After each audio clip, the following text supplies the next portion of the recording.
Lord. இன்றைய வார்த்தை YouTube channel நேயர்கள் அனைவருக்கும் அன்பான வணக்கங்கள். உங்களை வரவேற்பதில் பெருமகிழ்ச்சி அடைகிறோம். கண்டிப்பா உங்களை இந்த ஆழமான உரையாடலுக்கு மனதார வரவேற்கிறோம். நீங்க செய்யாத ஒரு தப்புக்காக ஒட்டுமொத்த சமுதாயமும் உங்களை குற்றவாளின்னு முத்திரை குத்தி உங்களுக்கு எதிரான ஒரு தீர்ப்பை எழுதுனா உங்க மனநிலை எப்படி இருக்கும்? ரொம்பவே பயங்கரமா இருக்கும். ஆமா, உங்களை யாருமே நம்பல, எந்த ஆதரவும் இல்ல, சுத்தி நிக்கிறவங்க எல்லாரும் உங்க மேல கல்லெறிய தயாரா இருக்காங்க. அந்த இருண்ட விளிம்புல நிக்கும் போது உங்களுக்குள்ள ஓடுற உணர்வுகள் எப்படி இருக்கும்னு நீங்க கொஞ்சம் யோசிச்சு பாருங்க. கண்டிப்பா அது ஒரு நரக வேதனை மாதிரியான உணர்வு தான். இன்னைக்கு நம்ம பார்க்க போற இந்த ஆழமான பார்வையில இப்படிப்பட்ட ஒரு இருண்ட பள்ளத்தாக்குல நடந்த 2 பெண்களை பத்தி தான் ரொம்ப விரிவா பேச போறோம். இன்றைய வாசகங்கள் மனிதர்களோட அநீதியையும் அதே நேரத்துல ஆண்டவரோட எல்லையற்ற இரக்கத்தையும் ரொம்ப ஆழமா நமக்கு உணர்த்த காத்துக்கிட்டு இருக்கு. இந்த அருமையான சிந்தனைக்குள்ள போறதுக்கு முன்னாடி ஆண்டவரின் பிரசன்னத்தை உணர்ந்து ஒரு ஜெபத்தோட நாம ஆரம்பிக்கலாம். தந்தை, மகன், தூய ஆவியின் பெயராலே ஆமென். எங்கள் அன்பு தந்தையே, இந்த அருமையான நாளிற்காக உமக்கு நன்றி கூறுகிறோம். இன்றைய வாசகத்தின் வழியாக நீர் எங்களோடு பேசுவதற்காக நன்றி. ஆமென். இந்த இன்றைய வார்த்தை யூடியூப் சேனலில் இன்றைய வாசகத்தின் வழியாக வெளிச்சம் பெற வந்திருக்கும் ஒவ்வொருவரையும் ஆசீர்வதியும். அவர்கள் இந்த நிகழ்ச்சியை முழுமையாக பார்த்து உமது சத்தியத்தை அறிந்து கொள்ள அருள் தாரும். ஆமென். ஆண்டவரே, இதை பார்க்கும் அனைவரின் மீதும் உமது மன்னிப்பு, குணம், இரக்கம் மற்றும் கிருபை பொழியப்படுவதாக. அவர்களின் வாழ்வில் உள்ள இருளை அகற்றி உமது ஒளியை வீசச் செய்யும். ஆமாம் ஆண்டவரே, அவர்களின் பாவங்களுக்காக மன்னிப்பும் உடல் உள்ள சுகமும் உமது இரக்கமும் அருளும் கிடைக்க மன்றாடுகிறோம். சிறப்பாக குற்ற உணர்ச்சியால் பாரம் சுமக்கும் பாவிகள் உமது இரக்கத்தையும் புதுப்பித்தலையும் கண்டடையவும், பொய்க்குற்றம் சாட்டப்பட்ட நிரபராதிகள் விடுவிக்கப்பட்டு பாதுகாக்கப்படவும் மன்றாடுகிறோம். எங்கள் சமூகங்கள் மற்றவர்களை தீர்ப்பிடுவதற்கு பதிலாக பரிவு காட்ட கற்றுக்கொள்ளவும், தலைவர்கள் மற்றும் நீதிபதிகள் நேர்மையோடும் தைரியத்தோடும் செயல்படவும் மன்றாடுகிறோம். எங்களது இந்த ஊழியத்தின் வழியாக எங்கள் பாடல்களும் போதனைகளும் மற்றவர்கள் ஆண்டவரின் இரக்கத்தை கண்டறியவும், பலவீனமானவர்களை பாதுகாக்கவும், பரிவு மற்றும் நீதியுடன் வாழவும் உதவி செய்ய ஜெபிக்கிறோம். மற்றும் எங்களிடம் ஜெபத்தேவைகளை சொன்ன அனைவருக்காகவும் அவர்களின் நல்ல நோக்கத்திற்கான மன்றாட்டுகள் அனைத்தும் விரைவில் நிறைவேறும்படியாகவும் ஜெபிக்கிறோம். இந்த மன்றாட்டுகள் அனைத்தையும் எங்கள் சகோதரரும் ஆண்டவருமான இயேசு கிறிஸ்துவின் பெயரில் திருமுன் வைக்கிறோம், எங்கள் அன்பு தந்தையே. ஆமென். உங்களது ஜெப தேவைகளை கமெண்டிலோ அல்லது எங்களின் வாட்ஸ்அப்பிலோ தெரிவியுங்கள். நாங்களும் எங்களது தனிப்பட்ட ஜெபத்திலும் ஜெபிக்கிறோம். சரி, இன்னைக்கு நாம அந்த ஆழமான பார்வைக்குள்ள போறதுக்கு முன்னாடி நீங்க புரிஞ்சுக்க ஏதுவா ஒரு சின்ன ஸ்டோரி சொல்றேன், கேளுங்க. சொல்லுங்க, கேட்கலாம். ஒரு பள்ளிக்கூடத்துல ரொம்ப அமைதியான நேர்மையான ஒரு பையன் இருந்தான். ஒரு நாள் வகுப்பறையில இருந்த விலை உயர்ந்த ஒரு பொருளை சில பசங்க விளையாடிட்டு இருக்கும்போது தெரியாம உடைச்சிடுறாங்க. ஓ, அப்ப மாட்டிக்கிட்டாங்களா? அதுதான் இல்ல, இதுக்கு பெரிய தண்டனை கிடைக்கும்னு பயந்து போன அந்த பசங்க தப்பிக்கிறதுக்காக ஒரு தந்திரம் பண்றாங்க. அந்த நேர்மையான பையன் மேல மொத்த பழியையும் போட்டுடுறாங்க. இவன் தான் உடைச்சான், நாங்க எங்க கண்ணால பார்த்தோம் அப்படின்னு மொத்த கூட்டமும் சேர்ந்து சாட்சி சொல்லுது. பாவம் அந்த பையன். ஆமா, அந்த பையனுக்கு என்ன பண்றதுன்னே தெரியல, அழுதுகிட்டே நிக்கிறான். அவனை யாருமே நம்பல. ஆனா அந்த வகுப்பாசிரியர் ரொம்ப ஞானமிக்கவர். அவர் அந்த பசங்க சொல்றத அப்படியே நம்பாம ஒவ்வொருத்தரையும் தனித்தனியா கூப்பிட்டு விசாரிக்கிறாரு. அது ஒரு நல்ல அணுகுமுறை. கண்டிப்பா. அவர் அவன் எந்த பக்கம் நின்னு உடைச்சான், நீ அப்போ எங்க இருந்த, பொருள் எந்த பக்கம் விழுந்துச்சு அப்படின்னு ரொம்ப நுட்பமான சில குறுக்கு கேள்விகள் கேட்டாரு. பசங்க எல்லாரும் முன்கூட்டியே என்ன பொய் சொல்லணும்னு பேசி வச்சிருந்தாலும் இந்த சின்ன சின்ன விவரங்களை அவங்க பிளான் பண்ணல. மாட்டிப்பாங்களே. கரெக்ட். அதனால ஆளுக்கு ஒரு பதில மாத்தி மாத்தி சொல்ல பொய் வெளிச்சத்துக்கு வந்துச்சு. உண்மையான குற்றவாளிகள் மாட்டிக்கிட்டாங்க. அந்த நிரபராதி பையன் காப்பாற்றப்பட்டான். ரொம்ப யதார்த்தமான ஒரு ஸ்டோரி. பல நேரங்கள்ல ஒரு பொய்யே ஒரு பெரிய கூட்டம் சேர்ந்து சொல்லும்போது அதுவே உண்மை மாதிரி தோன்றிடும். ஆனா நுட்பமான பார்வைக்கு முன்னாடி அது நிச்சயமா நிலைக்காது. ஆமா, சரியா சொன்னீங்க. இது இன்னைக்கு நாம தியானிக்க போற முதல் வாசகத்தோட கருப்பொருளான பொய்க்குற்றம் மற்றும் ஆண்டவரின் இரக்கம் அப்படிங்கிற விஷயத்துக்கு ரொம்ப ஆழமா பொருந்தி போகுது. அதிகாரம் எப்படி மனிதர்களை குருடாக்குகிறது, சமூகம் வந்து எப்படி அதிகாரத்திற்கு பயந்து உண்மையை விசாரிக்க தவறுகிறது. ரொம்ப முக்கியமான பாயிண்ட் இது. எல்லாவற்றுக்கும் மேலாக ஒரு நிரபராதி தன் நேர்மைக்காக உறுதியாக நிற்கும்போது ஆண்டவர் எப்படி ஒரு மனிதனின் கூர்மையான சிந்தனையையும் பகுத்தறிவையும் பயன்படுத்தி நீதியை நிலைநாட்டுகிறார் என்பதை நாம் இன்னைக்கு மிக ஆழமாக புரிந்து கொள்ளப் போகிறோம். அப்படிதான் இந்த வாசகம் மிக சுவாரஸ்யமாக ஆரம்பிக்கிறது. அதாவது பாபிலோன் நகரத்துல யோவாக்கிம் அப்படின்னு ரொம்பவும் செல்வாக்கு மிக்க மிகப்பெரிய வசதியான ஒருத்தர் இருக்காரு. அவருக்கு சூசன்னா அப்படின்னு ஒரு மனைவி இருக்காங்க. ஆமா, சூசன்னா. இந்த சூசன்னா வெறும் பேரழகி மட்டும் கிடையாது. அவங்க ஆண்டவருக்கு பயந்து நடக்கிற ஒரு சிறந்த பெண்மணி. அவங்களோட பெற்றோரும் மிக நேர்மையானவர்கள். அதனால மோசேயின் சட்டப்படி சிறு வயதிலிருந்தே ஆண்டவரின் வழிகள்ல அவங்கள ரொம்ப ஒழுக்கமா வளர்த்திருக்காங்க. அந்த வளர்ப்பு தான் இங்க ரொம்ப முக்கியம். கரெக்ட்.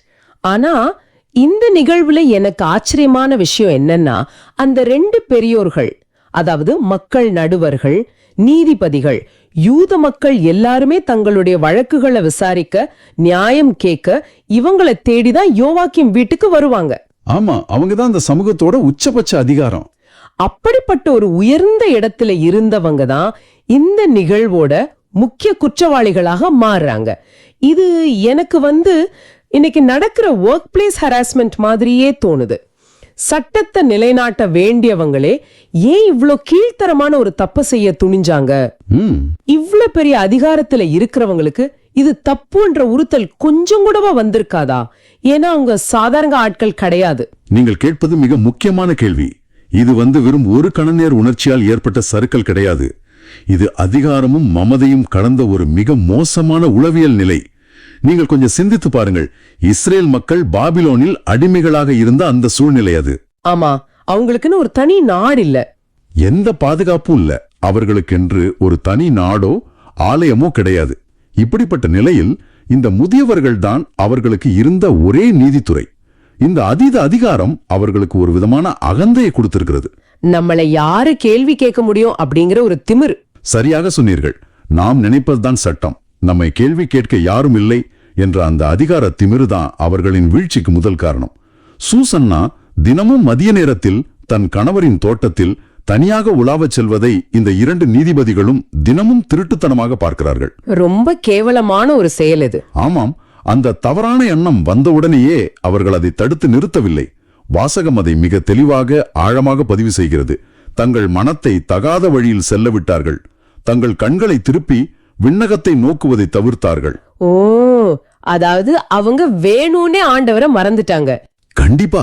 இதன் அர்த்தம் என்னவென்றால் இது ஒரு திட்டமிட்ட வீழ்ச்சி. ஆண்டவரை பற்றிய நினைவையும் தாங்கள் வழங்க வேண்டிய நியாயமான தீர்ப்புகளையும் அவர்கள் தங்கள் மனசாட்சியிலிருந்து வேண்டுமென்றே அழித்து விட்டார்கள். நீங்க சொல்றத பாக்கும்போது அவங்க செஞ்சது எவ்வளவு பெரிய சதி அப்படிங்கிறது புரியுது. ஆரம்பத்துல அவங்க 2 பேரும் தங்களுக்குள் இருந்த அந்த தவறான இச்சைய ஒருத்தருக்கு ஒருத்தர் சொல்ல வெட்கப்பட்டு மறைக்கிறாங்க. ஆனால் 2 பேருக்கும் ஒரே எண்ணம் தான் இருக்குன்னு தெரிஞ்சதும் கொஞ்சம் கூட குற்ற உணர்ச்சியே இல்லாம எப்படி அந்த பெண்ணை வலையில வீழ்த்தலான்னு திட்டம் போடுறாங்க. அந்த திட்டம் தான் எவ்வளவு கொடூரமானது. ஆமா, ரொம்ப மோசமான ஒரு வலையை விரிக்கிறாங்க. ஒரு நாள் மதிய நேரம் வெயில் ரொம்ப கடுமையா இருக்கு. சூசன்னா தன்னுடைய 2 பணிப்பெண்களோடு தோட்டத்துக்கு வராங்க. வெயிலின் தாக்கம் அதிகமாக இருந்ததால் குளிப்பதற்காக பணிப்பெண்களை எண்ணெய் மற்றும் நறுமண பொருட்களை எடுத்து வர சொல்கிறார்கள். அது மட்டும் இல்லாமல் தோட்டத்தின் கதவுகளை பூட்டிவிட்டு செல்லும்படி கூறுகிறார்கள். அந்த நேரத்துக்காக தானே இந்த 2 பேரும் காத்துட்டு இருந்தாங்க. கரெக்ட். பணிப்பெண்கள் வெளியே போன உடனே யாருக்கும் தெரியாம தோட்டத்துல ஒளிஞ்சிருந்த அந்த 2 பெரியோர்களும் சூசன்னா முன்னாடி நிக்கிறாங்க. அவங்க வைக்கிற அந்த மிரட்டல் இருக்கு பாருங்க, ரொம்ப கேவலமானது. என்ன சொல்றாங்கன்னு கவனிங்க. பாரு, தோட்டத்து கதவுகள் எல்லாம் அடைக்கப்பட்டிருக்கின்றன. எங்களை யாரும் பார்க்க முடியாது. நாங்க உன்மீது ஆசைப்படுகிறோம். எங்களுக்கு இணங்கு. இல்லை என்றால் ஒரு இளையன் உன்னோடு இருந்தான், அதற்காகத்தான் நீ பணிப்பெண்களை வெளியே அனுப்பினாய் என்று உனக்கு எதிராக நாங்களே சாட்சி சொல்வோம் என்று மிரட்டுகிறார்கள். அந்த பெண்ணுக்கு எந்த ஒரு தப்பிக்கும் வழியுமே வைக்காமல் முற்றிலுமாக முடக்கி விடுகிறார்கள். இதுல எனக்கு ரொம்ப கோபம் வர்ற விஷயம் என்னன்னா, அவங்களோட அந்த மிரட்டலுக்கு பின்னாடி இருக்கிற தைரியம். ஆமா, அந்த தைரியம் அவர்கள் வைத்த பதவியிலிருந்து வந்தது. இது எந்த அளவுக்கு ஒரு மோசமான அதிகார துஷ்பிரயோகம் என்பதை கவனியுங்கள். அவர்கள் சூசன்னாவை உடல் ரீதியாக மட்டும் அச்சுறுத்தவில்லை, அவளோட மொத்த வாழ்க்கையையும் அழிக்க பாக்குறாங்க. கண்டிப்பா அவளுடைய ஒட்டுமொத்த நற்பெயரையும் சமூகத்தில் அவளுக்கு இருக்கும் அடையாளத்தையும் அழிக்கப் போவதாக மிரட்டுகிறார்கள். அந்த சமுதாயத்தில் ஒரு பெண்ணின் நிலை மிகவும் பலவீனமானது. உண்மைதான். 2 மரியாதைக்குரிய வயது முதிர்ந்த நீதிபதிகள் ஒரு சாட்சியை சொன்னால் சமூகம் அதை வேதவாக்காக எண்ணி அப்படியே நம்பிவிடும் என்று அவர்களுக்கு நன்றாக தெரியும். தாங்கள் சொல்வது எவ்வளவு பெரிய பொய்யாக இருந்தாலும் அதிகாரத்தின் பலத்தால் அதை உண்மையாக மாற்றிவிட முடியும் என்ற மமதைதான் அந்த மிரட்டலுக்கு அடிப்படை.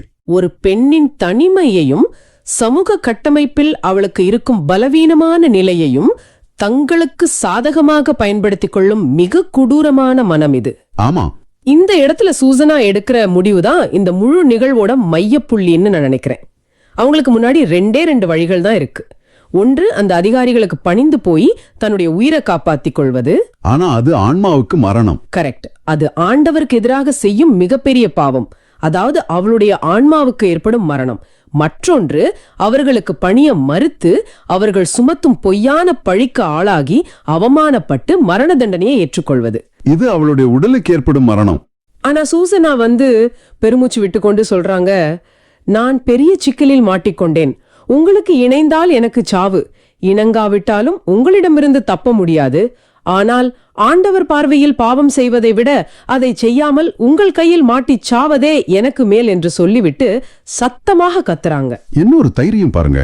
ஒரு உயிர் போகிற சூழ்நிலையில கூட ஆண்டவருக்கு எதிராக பாவம் செய்ய மாட்டேன் என்று நிற்கிற அந்த அசாத்தியமான உறுதி எப்படி அவங்களுக்கு வந்துச்சு? அந்த உறுதிதான் உண்மையான விசுவாசத்தின் அடையாளம். சூசனாவின் பெற்றோர் அவளை மோசையின் சட்டப்படி வளர்த்தார்கள் என்று நாம் முன்னமே பார்த்தோம் அல்லவா? ஆமா, சிறு வயதிலிருந்தே. அந்த ஆழமான ஆன்மீக அடித்தளம் தான் அவளை அந்த 2 சூழ்நிலையிலையும் தாங்கி பிடிக்கிறது. அவளுக்கு தன் உடல் ரீதியான உயிரை விட ஆண்டோரோடு இருக்கும் பந்தம் மிகவும் முக்கியமாக இருந்தது. உடலை கொல்பவர்களுக்கு அவள் பயப்படவில்லை, ஆன்மாவை அழிக்கக்கூடிய பாவத்திற்குத்தான் அவள் பயந்தாள். அவள் சத்தமாக கத்தியதும் நிலைமை கைமீறி போவலை பார்த்த அந்த 2 நடுவர்களும் தாங்கள் முன்கூட்டியே திட்டமிட்டபடி அவளை மாட்டி விடுவதற்காக தாங்களும் சேர்ந்து சத்தமாக கத்துகிறார்கள். பொய்யா ஒரு நாடகத்தை ஆடுறாங்க. ஆமா, அவர்களில் ஒருவன் ஓடி போய் தோட்டத்து கதவை திறக்கிறான். சத்தம் கேட்டு வீட்டிலிருந்த அனைவரும் ஓடி வருகிறார்கள்.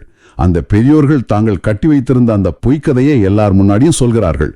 அதுவரை அந்த வீட்டில் அப்படிப்பட்ட ஒரு அவமானகரமான நிகழ்வு நடந்ததே இல்லை என்பதால் அங்கிருந்த பணியாளர்கள் அனைவரும் மிகுந்த அதிர்ச்சி அடைகிறார்கள். அதுக்கப்புறம் அடுத்த நாள் என்ன நடக்குதுன்னு நினைக்கும் போது உண்மையிலே எனக்கு பெரிய ஏமாற்றமோ கோபமோ சேர்ந்து வருது. என்ன நடந்தது? அடுத்த நாள் யோவாக்கியம் வீட்டில் மக்கள் எல்லாரும் திரண்டு வர்றாங்க. அந்த 2 பெரியோர்களும் சூசன்னாவை கொலை செய்ய வேண்டும் என்ற வஞ்சக எண்ணத்தோடு அங்கே வராங்க. சூசன்னாவை கூட்டிக் கொண்டு வர சொல்கிறார்கள். அவளுடைய பெற்றோர்கள், பிள்ளைகள், உறவினர்கள் என்று எல்லாரும் கதறி அழுது கொண்டிருக்கிறார்கள்.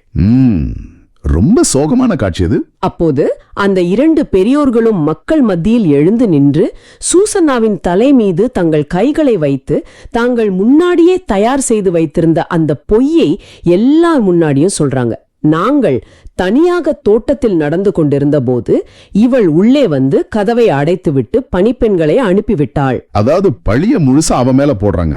ஆமா. அப்போது அங்கே ஒளிந்திருந்த ஒரு இளைஞன் வந்து இவளோடு இருந்தான். நாங்கள் ஓடிப்போய் அவர்களை பிடித்தோம். ஆனால் அவன் எங்களை விட வலிமையானவனாக இருந்ததால் எங்களை உதறிவிட்டு தப்பித்து ஓடிவிட்டான் என்று மிக தந்திரமாக ஒரு கதையை சொல்றாங்க. எவ்வளவு கொடூரமான பொய் இது! இதுல மிகப்பெரிய கொடுமை என்னன்னா, அங்க கூடியிருந்த மக்கள் யாருமே வந்து ஒரு நிமிஷம் கூட சிந்திக்கவில்லை. இத்தனை வருஷமா அந்த ஊர்ல வாழ்ந்த சூசன்னாவை பத்தி அவங்களுக்கு தெரியாதா? இப்படிப்பட்ட நேர்மையான பொண்ணு இதை செஞ்சிருப்பாளா அப்படின்னு அவங்க பெற்றோர்கிட்டயோ இல்ல சூசன்னா கிட்டயோ ஒரு வார்த்தை கூட விசாரிக்கல. யாருமே கேட்கல. அவங்க மக்கள் நடுவர்கள், பெரியோர்கள், அதனால அவங்க சொல்றதுதான் முழுமையான உண்மை அப்படின்னு குருட்டுத்தனமாக நம்பி எந்த ஆதாரமும் இல்லாமல் சூசன்னாவுக்கு மரண தண்டனை தீர்ப்பளித்து விடுகிறார்களே. மக்கள் ஏன் இப்படி முட்டாள்தனமா நடந்துக்கிறாங்க? ஏன் ஒருத்தர் கூட கேள்வி கேட்கல? மனிதர்களின் இந்த மனநிலை ஒரு மிகப்பெரிய உளவியல் சிக்கல். ஒரு சமூகத்தில் மக்கள் ஏன் கேள்வி கேட்க தவறுகிறார்கள்? ஏனென்றால் அந்த பொய்யை சொன்னவர்கள் யார் என்பதை மக்கள் பார்க்கிறார்கள். அவங்க பதவியை பார்க்கறாங்க. கண்டிப்பா. அவர்கள் மக்கள் நடுவர்கள், சமூகத்தின் மூத்த தலைவர்கள், நீதிபதிகள். பொதுவாகவே மனிதர்களுக்கு அதிகாரத்தின் மீதும் பதவியின் மீதும் ஒரு குருட்டுத்தனமான நம்பிக்கை எப்போதும் உண்டு. அதிகாரத்தில் இருப்பவர்கள் சொல்வதை ஆராய்ந்து பார்ப்பதை விட அதை அப்படியே ஏற்றுக்கொள்வது மனித மனதிற்கு மிகவும் எளிதானது. அதுதான் அவங்களுக்கு சுலபம். ஆமா, அது அவர்களுக்கு ஒரு பாதுகாப்பான உணர்வை தருகிறது. உண்மையை ஆராய்வது கடினமான வேலை. அதற்கு நேர்மையும் தைரியமும் வேண்டும். சூசனாவின் களங்கமற்ற நற்பெயரை விட அந்த 2 பெரியோர்களின் பதவியும் அதிகாரமும் தான் மக்கள் கண்களுக்கு பெரிதாக தெரிந்தன. அதிகாரம் எப்போதுமே உண்மையாக இருக்க வேண்டிய அவசியமில்லை. அதிகாரத்தில் இருப்பவர்களும் தவறு செய்வார்கள் என்ற அடிப்படையான உண்மையை அந்த மக்கள் மறந்துவிட்டார்கள். இது சமூகத்தின் மிகப்பெரிய வீழ்ச்சி. இத நினைக்கும் போது உண்மையிலே ரொம்ப பயமா இருக்கு. ஏன்னா இன்னைக்கு நாம வாழும் இந்த நவீன கால சமூகத்திலும் இதே நிலைமைதானே இருக்கு. ஆமா, எந்த மாற்றமும் இல்ல. சமூக வலைதளங்கள்ல ஒரு தவறான தகவல், அதாவது பொய்யான செய்திகள் பரப்பப்படும் போது மக்கள் அதை எப்படி எடுத்துக்கிறாங்கன்னு நம்ம பாக்குறோம். ஒரு பெரிய பதவியில இருக்கிறவங்களோ இல்ல பிரபலமான ஒருவரோ ஒரு பொய்யான தகவலை சொன்னா மக்கள் அதை பற்றி எந்த ஒரு அடிப்படை விசாரணையோ உண்மைத்தன்மையோ ஆராயாம அந்த தகவலை அப்படியே கண்மூடித்தனமா நம்பிடுறாங்க. நம்பி அந்த நிரபராதியை கடுமையாக விமர்சிக்க ஆரம்பிச்சிடுறாங்க. கரெக்ட். அந்த நிரபராதியின் வாழ்க்கையே முழுவதுமாக அழிந்து போகும் அளவுக்கு அந்த பொய்ச் செய்திகள் பாதிப்பை ஏற்படுத்துது. எதையும் ஆராயாமல் அதிகாரத்தில் இருப்பவர்கள் சொல்வதுதான் உண்மை என்று நம்பும் அந்த பாபிலோன் மக்களின் மனநிலை இன்றும் நம்மிடம் மாறவில்லையே என்று நினைக்கும் போது கவலையாக இருக்கிறது. ஆமா, அதுதான் நாம் மிகவும் கவனமாக இருக்க வேண்டிய இடம். அந்த பாபிலோன் மக்களுக்கும் இன்றைய தற்கால மக்களுக்கும் பெரிய வித்தியாசமே இல்ல. அந்த மக்கள் தீர விசாரிக்க தவறியதால் ஒரு மாசற்ற பெண்ணின் ரத்தம் சிந்தப்படும் நிலைக்கு சென்று விட்டார்கள். எல்லாமே முடிஞ்சு போச்சுன்னு நினைக்கிற நிலைமை. அங்கு நீதிக்கான கட்டமைப்பு முழுமையாக சரிந்து விட்டது. மனிதர்கள் உருவாக்கிய சட்டங்கள், நீதிபதிகள், சுற்றியிருந்த சமூகம் என அனைத்தும் சூசனாவுக்கு எதிராக திரும்பிவிட்டன. இந்த உலகத்தில் அவளுக்கு எந்த ஒரு சிறு நம்பிக்கையும் ஆதரவும் இல்லை என்ற நிலை வந்துவிட்டது. அந்த முழுமையான தனிமையிலும் கையறு நிலையிலும் அவள் மனிதர்களை நம்பாம தன்னிடமிருந்த உண்மையான ஆயுதத்தை கையில் எடுக்கிறாள். ஆமாம், ஜபம் அப்படிங்கிற ஆயுதம். மரண தண்டனை விதிக்கப்பட்டு அவளை கொலை செய்வதற்காக கூட்டிக் கொண்டு போகிறார்கள். அந்த நேரத்தில்தான் அவள் சத்தமாக அழுது கொண்டு ஆண்டவரை நோக்கி மிக உருக்கமாக மன்றாடுகிறாள். என்னென்ன மன்றாடுறாங்க? எல்லாவற்றையும் அறிந்திருக்கிற ஆண்டவரே, மறைவானவற்றை அறிபவரே, அவர்கள் என் மீது பொய்ச்சான்று சொல்லியிருக்கிறார்கள் என்பது உமக்கு தெரியும். நான் எந்த தவறும் செய்யவில்லை, ஆனாலும் நான் சாக வேண்டி இருக்கிறதே என்று கதறுகிறாள். ஆண்டவர் அந்த சத்தத்தை கேட்கிறார். கதவுகளும் அடைக்கப்பட்ட அந்த தருணத்தில்தான் ஆண்டவருடைய நேரடி தலையீடு ஆரம்பமாகுது. ஆனா ஆண்டவர் வானத்திலிருந்து எந்த நெருப்பையோ இடிமின்னலையோ அனுப்பி அந்த பெரியோர்களை அழிக்கவில்லை. மாறாக அங்கிருந்த ஒரு இளைஞனுக்கு, அதாவது தானியேல் அப்படிங்கிற இளைஞனுக்குள் தன்னுடைய தூய ஆவியின் வழியாக செயல்படுகிறார். நீதியை நிலைநாட்ட ஆண்டவர் ஏன் ஒரு மனிதனை எழுப்ப வேண்டும்? அவர் நேரடியாகவே ஏதாவது ஒரு அற்புதத்தை செய்திருக்கலாமே. இது ஆண்டவருடைய நீதியின் மிக அற்புதமான ஆழமான ஒரு பரிமாணம். ஆண்டவர் இந்த உலகத்தில் அநீதியை அழிக்க எத்தனையோ வழிகளை பயன்படுத்தலாம். தேவதூதர்களை அனுப்பி அந்த பெரியோர்களை ஒரே நொடியில் அழித்திருக்க முடியும். ஆனால் ஆண்டவர் அப்படி செய்யவில்லை. ஏன் செய்யல?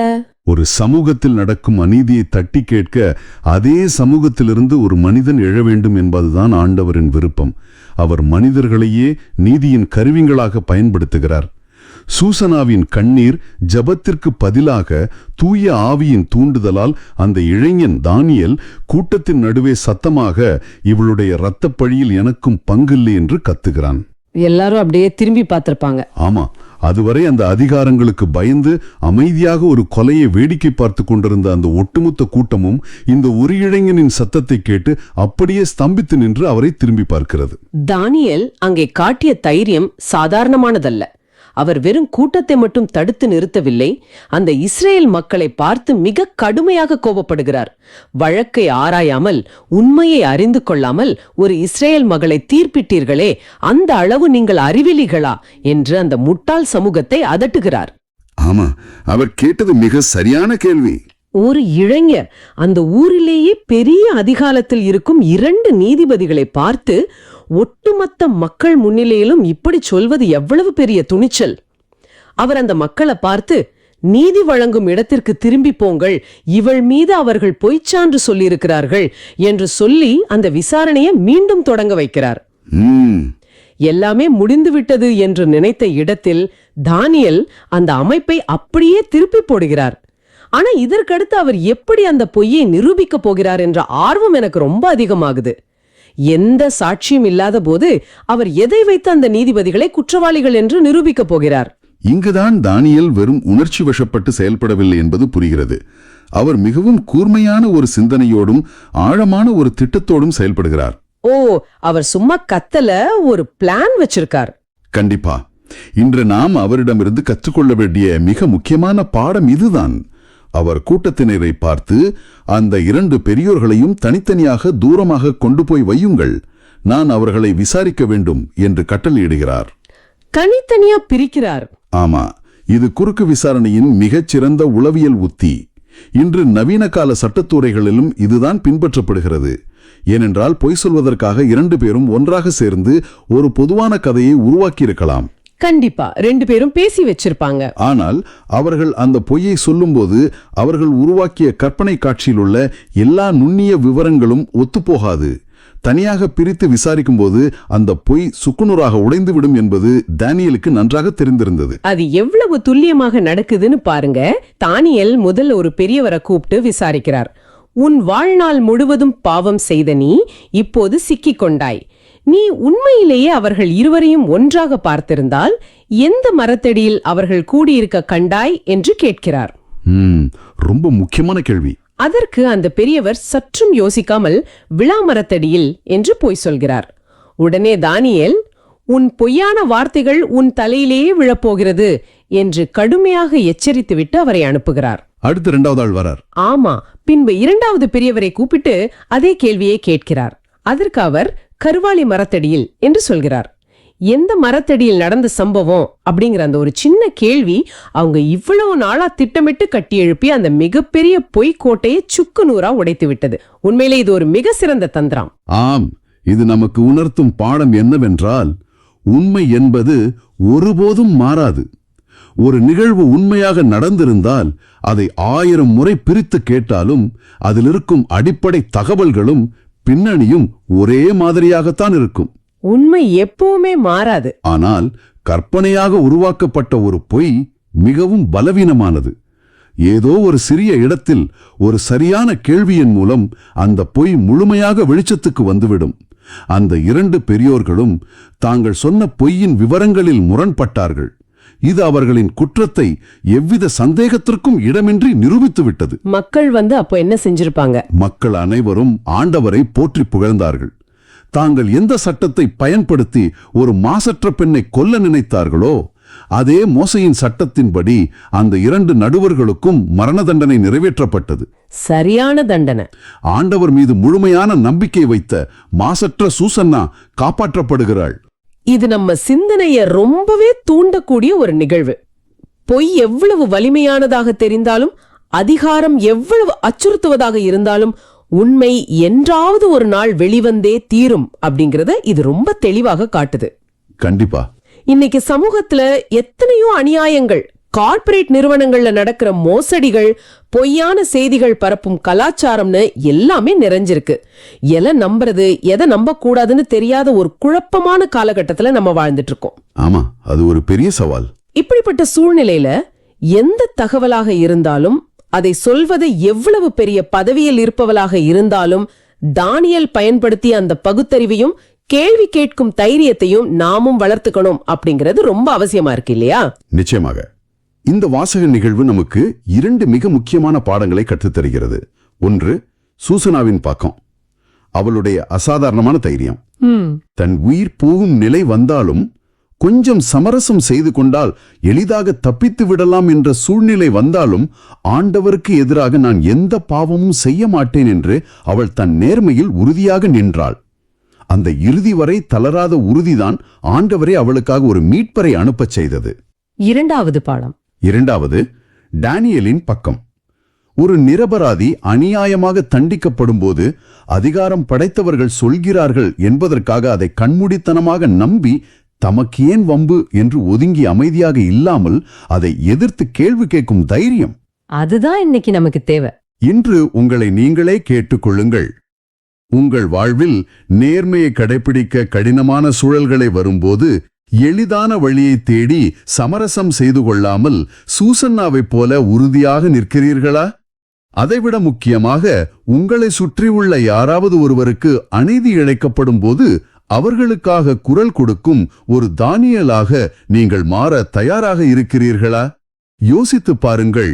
இந்த சமூகத்திற்கு இன்று ஏராளமான தானியேல்கள் தேவைப்படுகிறார்கள். இதையெல்லாம் நாம திருப்பாடல்கள் 23ஆம் அதிகாரத்தோட ரொம்ப அழகா ஒப்பிட முடியும்னு நினைக்கிறேன். உலகத்திலேயே ரொம்ப புகழ் பெற்ற கோடிக்கணக்கான மக்களோட மனசுல ஆழமா பதிஞ்சிருக்கிற ஒரு திருப்பாடல் இது. ஆமா. ஆனா என்ன பிரச்சனைனா, இது ரொம்ப பரிச்சயமான ஒரு வாசகங்கிறதாலேயே இதோட நிஜமான அர்த்தத்தை நாம பல நேரம் கோட்டை விட்டுடுறோம்னு எனக்கு தோணுது. ரொம்ப சரியா சுட்டி காட்டினீங்க. திருப்பாடல்கள் 23 அப்படிங்கறத பல நேரங்கள்ல நாம மரணச் சடங்குகள்ல ரொம்ப சோகமான ஒரு துணியில யோசிக்காம பாடுவோம். ஆமா, ஒரு மாதிரி சோகமான பாட்டுன்னு தானே எல்லாரும் நினைச்சிட்டு இருக்காங்க. கண்டிப்பா. ஆனா இது இறந்தவர்களுக்கான பாடல் இல்ல, ஒவ்வொரு நாளும் உயிரோட போராடிக்கிட்டு இருக்கிறவங்களுக்கானது. ஓஹோ. ஆமாம். நம்ம அன்றாட வாழ்க்கையில நாம சந்திக்கிற மன அழுத்தம், வேலைப்பழு, பயங்கள், கண்ணீர், குழப்பங்கள்னு எல்லாத்துக்கும் ஆண்டவர் கொடுக்கிற ஒரு நேரடியான உயிரோட்டமான பதில் தான் இந்த திருப்பாடல். நிஜமாவா? ஆமா. அந்த பழைய எபிரேய வரிகளுக்குள்ள எப்படி நம்ம மாடர்ன் பிரச்சனைக்கான தீர்வு ஒளிஞ்சிருக்கு அப்படிங்கறத கண்டுபிடிக்கிறது தான் நம்ம தேடலோட நோக்கம். அபாரம். அப்ப அந்த முதல் வரியிலிருந்தே ஆரம்பிப்போம். ஆண்டவரே என் ஆயர், எனக்கு எதுவும் குறையில்லை அப்படின்னு தாவீது சொல்றார். இது படிக்கும்போது எனக்கு ஒரு பெரிய முரண்பாடு தோணுச்சு. என்ன முரண்பாடு? நம்ம மாடர்ன் உலகத்துல நாமெல்லாம் எப்பவுமே ஏதோ ஒண்ணு குறைவா இருக்கிற மாதிரியே ஃபீல் பண்றோம். இதை இங்கிலீஷ்ல ஃபோமோ, அதாவது ஃபியர் ஆஃப் மிஸ்ஸிங் அவுட் அப்படின்னு சொல்றாங்க. ஆமா, கேள்விப்பட்டிருக்கேன். எல்லார் வாழ்க்கையும் சமூக வலைத்தளங்கள்ல ரொம்ப சூப்பரா இருக்கு.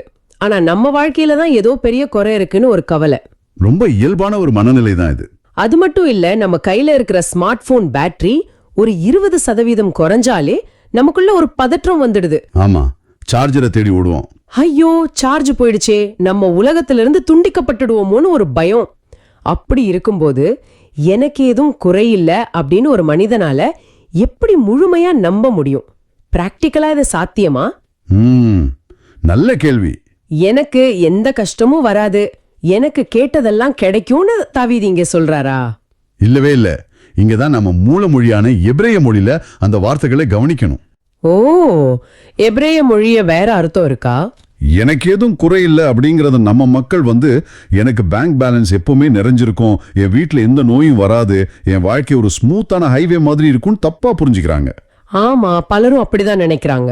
ஆனா எபிரேய மொழியில ஆயர் அப்படிங்கிற வார்த்தைக்கு ரோயே, அதாவது ரோயே அப்படின்னு பேரு. ரோயே. ஆமா, இந்த ரோயே அப்படிங்கிறவரு வெறும் ஒரு வழிகாட்டி கிடையாது, அவர் ஒரு முழுமையான பாதுகாவலர். தன் உயிரை கொடுத்தாவது ஆடுகளை பாதுகாக்கிறவர். அந்த ஆயர் என் கூட இருக்கும்போது எனக்கு எந்த ஆபத்து வந்தாலும் அவர் பார்த்துப்பார் அப்படிங்கிற அந்த முழுமையான சரணடைதல் தான் எனக்கு ஏதும் குறையில்லை அப்படிங்கிற மனநிலை. ஓஹோ, எனக்கான தேவையை விட என் தேவையை கவனிச்சுக்கிறவர் என் கூட இருக்காருங்கிற உறுதிதான் அது. ஒரு நிமிஷம். அப்போ உலகப் பொருட்கள், பணம், பதவி இதெல்லாம் நம்ம குறைகளை தீர்க்காது, அந்த ஆயரோட பிரசன்னம் தான் தீர்க்கும்னு சொல்றீங்களா? கண்டிப்பா, அதுல எந்த சந்தேகமும் இல்ல. ஆனா தாவீது அடுத்த வரியில, பசும் புல்வெளிகளில் என்னை அவர் இளைப்பாறச் செய்வார், அமைதியான நீர்நிலைகளுக்கு என்னை அழைத்துச் செல்வார் அப்படின்னு ரொம்ப பிசிக்கலான விஷயங்களை சொல்றாரே, இதை எப்படி புரிஞ்சுக்கிறது? ரொம்ப அருமையான கேள்வி.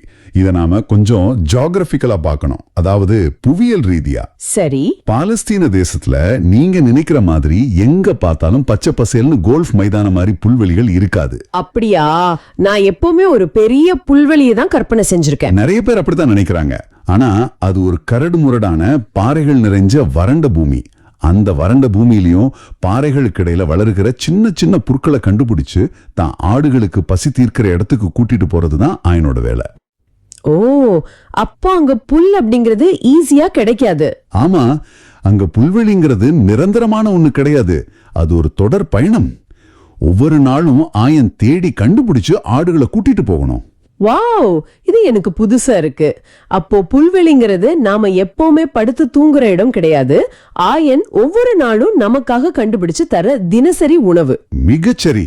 அதே போல அந்த அமைதியான நீர்நிலைகள் அப்படிங்கறதையும் கவனிங்க. ஆடுகளுக்கு நீச்சல் தெரியாது. ஓ, நிஜமாவா? ஆமா, அதோட உடம்புல இருக்கிற கம்பளி தண்ணியில நனைஞ்சா ரொம்ப வெயிட் ஆகி ஆடு அப்படியே முழுகிடும். அதனால ரொம்ப வேகமா ஓடுற ஆத்து தண்ணியை பார்த்தா ஆடுகளுக்கு ரொம்ப பயம். அடன். பயத்துல தண்ணி குடிக்கவே குடிக்காது. அதனால ஒரு நல்ல ஆயன் என்ன பண்ணுவார்னா, அந்த வேகமா ஓடுற தண்ணியை ஒரு சின்ன பாறைகளால தடுத்து ஒரு அமைதியான குள மாதிரி உருவாக்கி ஆடுகளுக்கு குடிக்க கொடுப்பார். ரொம்ப அழகான ஒரு அக்கறை இது. ஆமா, இது எதை குறிக்குதுன்னா, இன்னைக்கு நாம சந்திக்கிற மன அழுத்தம், வேலை பழு, குடும்ப பிரச்சனைகள்ங்கிற வேகமா ஓடுற ஆற்று வெள்ளத்துக்கு நடுவுல ஆண்டவர் நமக்கு தர்ற ஆன்மீக இளைப்பாறுதலை குறிக்குது. அவரே நம் ஆன்மாவுக்கு புத்துயிர் அளிக்கிறார். இத கேட்கவே ரொம்ப ஆறுதலா இருக்கு. மாடர்ன் லைஃப்ல நாம எல்லாரும் இந்த வேகமா ஓடுற தண்ணிய பார்த்து பயந்து நிக்கிற ஆடுகள் மாதிரி தான் இருக்கும். கண்டிப்பா. அந்த அமைதியான இளைப்பாறுதல் தான் நமக்கு ரொம்ப தேவைப்படுது. சரி, இப்ப நாம அப்படியே அடுத்த பகுதிக்கு நகரலாம். சொல்லுங்க. பசும் புல்வெளியிலையும் அமைதியான நீர்நிலையிலையும் இருந்த ஆடு திடீர்னு ஒரு இருண்ட பள்ளத்தாக்குக்கு வருது. ஆமா. இருள் சூழ் பள்ளத்தாக்கில் நடக்க நேர்ந்தாலும் நான் எதற்கும் அஞ்சிடேன் அப்படின்னு வாசகம் சொல்லுது. எனக்கு இங்க ஒரு மிகப்பெரிய சவால் இருக்கு. என்ன சவால்? அமைதியான நேரத்துல பயப்படாம இருங்கன்னு சொல்றது ரொம்ப ஈஸி. ஆனா திடீர்னு வேலை போயிடுச்சு, இல்ல நம்மளோட ஒரு நெருங்கிய உறவினருக்கு ஒரு பெரிய மருத்துவ பரிசோதனை முடிவுக்காக மருத்துவமனையில காத்திருக்கோன்னு வச்சுப்போம். ரொம்ப கஷ்டமான சூழ்நிலை அது. ஆமா, அந்த நிஜமான சாவின் இருள் சூழ் பள்ளத்தாக்குல உட்கார்ந்துட்டு இருக்கும் போது எப்படி பயம் இல்லாம இருக்கிறது? அந்த பயம் ரொம்ப இயல்பானது தானே. இருட்ட பார்த்து பயப்படுறது மனித இயல்பு தானே. நீங்க சொல்றது 100க்கு 100 உண்மை. அந்த பயம் ரொம்ப இயல்பானதுதான். ஆனா இந்த இடத்துல தான் நாம அந்த திருப்பாடலோட இலக்கணத்தை ரொம்ப உன்னிப்பா கவனிக்கணும். இலக்கணத்தையா? ஆமா. இந்த 4வது வசனத்துல ஒரு மிகப்பெரிய இலக்கண மாற்றம் நடக்குது. முதல் 3 வசனங்கள்ல தாவீது ஆண்டவரை பத்தி 3ஆம் மனிதராக, அதாவது ஹீ அப்படின்னு பேசுறாரு. ஓ ஆமா. அவர் என்னை இளைப்பாரச் செய்வார், அவர் என்னை அழைத்துச் செல்வார், அவர் எனக்கு புத்துயிர் அளிப்பார் அப்படின்னு சொல்றாரு. ஆனா அந்த இருள் சூழ் பள்ளத்தாக்கு வந்த உடனே ஒரு நிமிஷம் நான் அந்த வாசகத்தை மறுபடியும் பாக்குறேன். ஓ ஆமா, நீர் என்னோடு இருப்பதால் அப்படின்னு நேரடியாக ஆண்டவரிடம், அதாவது யூன்னு பேச ஆரம்பிக்கிறார். சரியா கவனிச்சிங்க. அவர் அப்படிங்கிற வார்த்தை இருட்டு வந்த உடனே நீர் அப்படின்னு மாறிடுது. நான் இத்தனை வருஷமா இதை படிச்சிருக்கேன், ஆனா இந்த குறிப்பிட்ட மாற்றத்தை நான் கவனிக்கவே இல்லை. அதுதான் அந்த ஆழமான உண்மை. வெளிச்சத்துல புல்வெளியில இருக்கும்போது ஆண்டவர் நமக்கு வழிகாட்டுகிறார். நாம அவரை பற்றி பெருமையா மத்தவங்க கிட்ட பேசுறோம். ஆமா. ஆனா இருட்டுல கஷ்டம் வரும்போது அவர் நம்மோடு கைகோர்த்து நடக்கிறார். நாம அவரோடு நேரடியாக பேச ஆரம்பிக்கிறோம். கஷ்டங்கள்ல தான் ஆண்டவரோடு நமக்கு நெருக்கம் அதிகமாகுது. வாவ், ரொம்ப ஆழமான ஒரு கருத்து இது. பிரச்சனைகள் வராதுன்னு ஆண்டவர் சொல்லல, பள்ளத்தாக்கில் நடக்க நேர்ந்தாலும் அப்படின்னு தான் திருவிவிலியம் சொல்லுது. அந்த பள்ளத்தாக்குல ஆண்டவர் நம்மோடு இருக்கிறார் என்பதே நம் தைரியம். இது நிஜமாவே ஒரு ஆஹா மொமெண்ட். பள்ளத்தாக்குல அவர் நமக்கு முன்னாடி நடக்கிற வழிகாட்டியா மட்டும் இல்லாம நம்ம பக்கத்துல நடக்கிற துணையா மாறிடுறாரு. கண்டிப்பா. சூசன்னா நடந்து போனது ஒரு உண்மையான இருண்ட பள்ளத்தாக்கு தான். சரி, அதுக்கப்புறம் வர ஒரு வார்த்தை எனக்கு கொஞ்சம் முரண்பாடா படுது. உன் கோலும் நெடுங்கழியும் என்னை தேற்றும்னு சொல்றாரு. ஒரு ஆயன் கிட்ட இருக்கிற கோல் அப்படிங்கிறது ஆட்டை அடிக்கிற ஒரு ஆயுதம் தானே. அடிக்கிற பிரம்பு எப்படி என்னை தேற்றும், எனக்கு ஆறுதல் கொடுக்கும்? நாமெல்லாம் அப்படிதான் நினைக்கிறோம். ஆனா பண்டைய காலத்துல ஆயர்கள் 2 விதமான ஆயுதங்களை வச்சிருப்பாங்க. ஓ, 2 ஆயுதங்களா? ஆமா. ஒன்னு கோல், அதாவது ராட். இது ஒரு உறுதியான மரக்கட்டை. இது ஆடுகளை அடிக்கிறதுக்கானது இல்ல. அப்போ அது எதுக்கு? தன் ஆட்டு பிடிக்க வர்ற ஓநாய், சிங்கம், கரடி மாதிரியான கொடிய எதிரிகளை அடிச்சு விரட்டுறதுக்கான ஒரு ஆயுதம் அது. ஓகே. இன்னொன்னு நெடுங்கழி, அதாவது ஸ்டாஃப். இதுல மேல ஒரு வளைவு இருக்கும். ஆடு வழி தவறி போகும்போதோ குழியில விடும்போதோ அதோட கழுத்துல மாட்டி அன்பா இழுத்து சரியான பாதையில விட இது பயன்படும். ஓஹோ, அப்போ அந்த கோல் அப்படிங்கிறது எதிரிகளுக்கானது, எனக்கானது இல்ல. ஆமா, சரியா சொன்னீங்க. ஒரு ஆட்டுக்குட்டி அந்த கோலை பார்க்கும்போது ஐயோ நம்மள அடிக்க போறாருன்னு நினைக்காது. என்ன பிடிக்க வர்ற எந்த மிருகமா இருந்தாலும் என் ஆயர் அதை அடிச்சு பின்னிடுவார்னு ஒரு தைரியம் வரும். மிகச்சரி.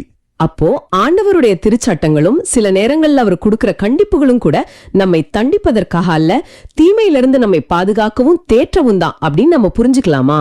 மிக தெளிவா புரிஞ்சுக்கிட்டீங்க. நிறைய பேர் ஆண்டவரை வந்து கையில் ஒரு பெரிய பிரம்போடு நம்மை கண்காணிக்கிற, எப்போ தப்பு பண்ணோன்னு காத்துக்கிட்டு இருக்கிற ஒரு கண்டிப்பான மாஸ்டர் மாதிரி நினைச்சுக்கிறாங்க. ஆமா, பலருக்கும் அந்த பயம் இருக்கு. ஆனா அவர் நம்மை காக்கிற நல்ல ஆயர். அவருடைய கோல் நம் எதிரிகளை விரட்டவும், அவருடைய நெடுங்கழி நம்மை பாதையிலிருந்து விலகாம அன்பா இழுத்து பாதுகாக்கவும் தான் பயன்படுது. இது எனக்கு புதிய வெளிச்சத்தை கொடுக்குது. சரி, இப்போ நாம இந்த வாசகத்தோட அடுத்த கட்டத்துக்கு போவோம். 5வது வசனம். என்னுடைய எதிரிகளின் கண்முன்னே எனக்கு ஒரு விருந்தினை ஏற்பாடு செய்கின்றீர், என் தலையில் நறுமண தைலம் பூசுகின்றீர், எனது பாத்திரம் நிரம்பி வழிகின்றது. எனக்கு இங்க பெரிய குழப்பம் வருது. என்ன குழப்பம்? இதுவரைக்கும் ஆடு, ஆயர், புல்வெளி, பள்ளத்தாக்கு, கோள்னு போயிட்டு இருந்த ஒரு நிகழ்வு திடீர்னு ஒரு பெரிய அரண்மனை விருந்து, நறுமண தைலம்னு கியர் மாத்துதே. இது ஏன்? நல்ல பாயிண்ட். அதை விட முக்கியமா, ஏன் எதிரிகளின் கண் முன்னே எனக்கு விருந்து வைக்கணும்? இது பார்க்க ஆண்டவர் என்னோட எதிரிகள் முன்னாடி என்னை காட்டி பெருமை அடிக்கிற மாதிரியோ இல்ல அவங்கள வெறுப்பேத்துற மாதிரியோ தோணலையா? மேலோட்டமா பார்க்கும்போது அப்படி தோணலாம். ஆனா இங்கதான் நாம வந்து மத்திய கிழக்கு நாடுகளோட கலாச்சாரத்தை புரிஞ்சுக்கணும். ஓ, கலாச்சார பின்னணி இருக்கா? ஆமா, பாலைவனத்துல பயணம் செய்யும் போது ஒருத்தரை வீட்டுக்குள்ள கூப்பிட்டு அவங்களுக்கு விருந்து கொடுத்து தலையில தைலம் பூசுறது அப்படிங்கிறது அந்த காலத்துல இருந்த மிக உயர்ந்த விருந்தோம்பல் முறை. ஓஹோ. ஒருத்தர் தான் கூடாரத்துக்குள்ள உங்களை அழைச்சிட்டார்னா, நீங்க என் முழுமையான பாதுகாப்புல இருக்கீங்க, உங்களுக்கு எந்த ஆபத்தும் வராம நான் பாத்துப்பேன் அப்படின்னு சொல்றதுக்கு சமம். அந்த கூடாரத்துக்கு வெளியே உங்க எதிரிகள் ஆயுதத்தோட காத்துக்கிட்டு இருந்தாலும் அவங்களால உங்களை ஒன்னும் பண்ண முடியாது. ஏன்னா நீங்க அந்த வீட்டுக்காரோட முழுமையான அடைக்கலத்துல இருக்கீங்க. இது ரொம்ப சுவாரஸ்யமா இருக்கு. அப்போ இன்னைக்கு இருக்கிற நம்ம நேயர்களுக்கு இந்த எதிரிகள் அப்படிங்கறது யாரா இருப்பாங்க? எப்பவுமே நம்மள சுத்தி வாளேந்திய படை வீரர்களா இருக்க போறாங்களா? நிச்சயமா இல்ல. இன்னைக்கு உங்க எதிரிகள் மனிதர்களாக இருக்க வேண்டிய அவசியமே இல்ல. வேற யாரு பின்ன? உங்களுக்கு இருக்கிற கடன் தொல்லை, நாளைக்கு என்ன நடக்கும்னு உங்களை அரிக்கிற எதிர்காலத்தை பற்றிய கவலை, உங்களை வாட்டி வதைக்கிற ஒரு தீராத நோய், யார்கிட்டையும் சொல்ல முடியாத மனச்சோர்வு, இது எல்லாமே உங்களை அழிக்க நினைக்கும் எதிரிகள் தான். நான் இதை இப்படி புரிஞ்சுக்கலாமா?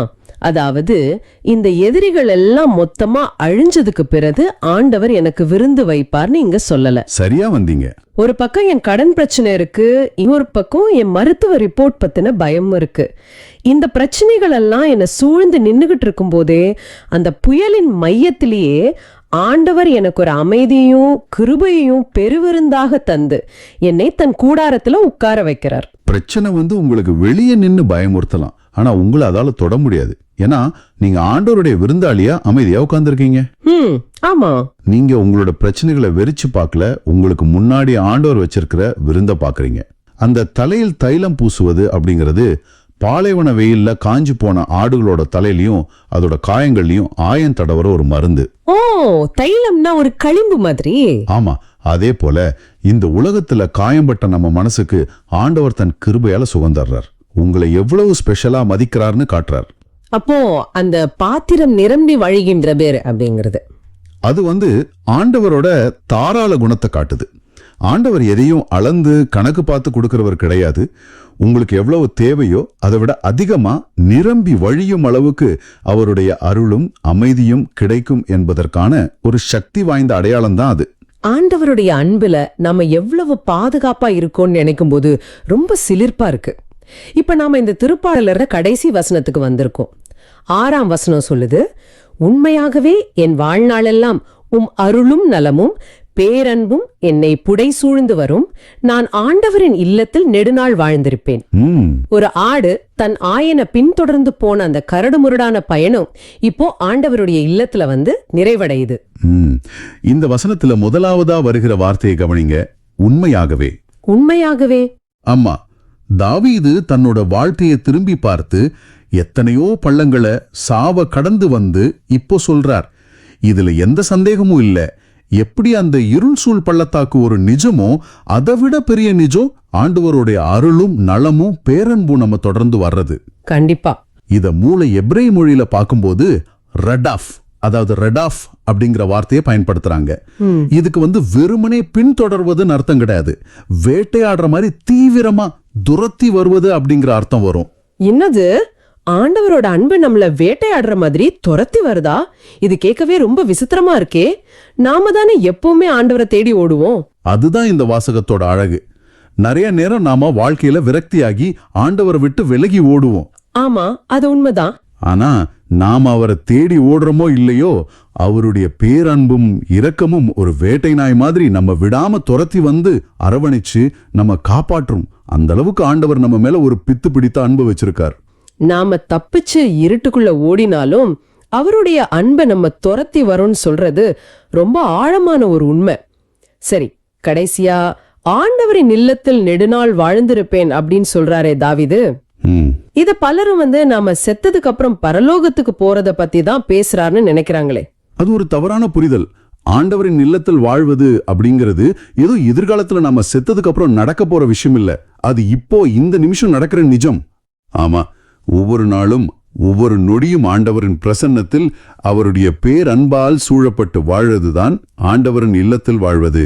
நீங்க வீட்டுல சமைக்கும் போது, டிராபிக்ல பயணம் செய்யும் போது, ஆபீஸ்ல கஷ்டமான வேலை செய்யும் போது ஆண்டவர் உங்களோடு இருக்கிறாருங்கிற உணர்வோடு வாழ்வதே ஆண்டவரின் இல்லத்தில் வாழ்வதுதான்.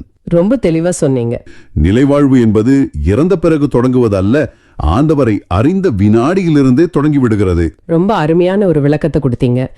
இன்னைக்கு நம்ம பார்த்த இந்த வாசகம் திருப்பாடல்கள் 23 ஏதோ ஞாயிற்றுக்கிழமை மட்டும் மனப்பாடம் பண்ற ஒரு பகுதியா இல்லாம நம்ம அன்றாட வாழ்க்கைக்கு, நம்மளோட பயங்களுக்கு, நம்மளோட மன அழுத்தங்களுக்கும் எவ்வளவு பெரிய பலத்தை கொடுக்குதுன்னு நேயர்கள் கண்டிப்பா உணர்ந்திருப்பாங்க.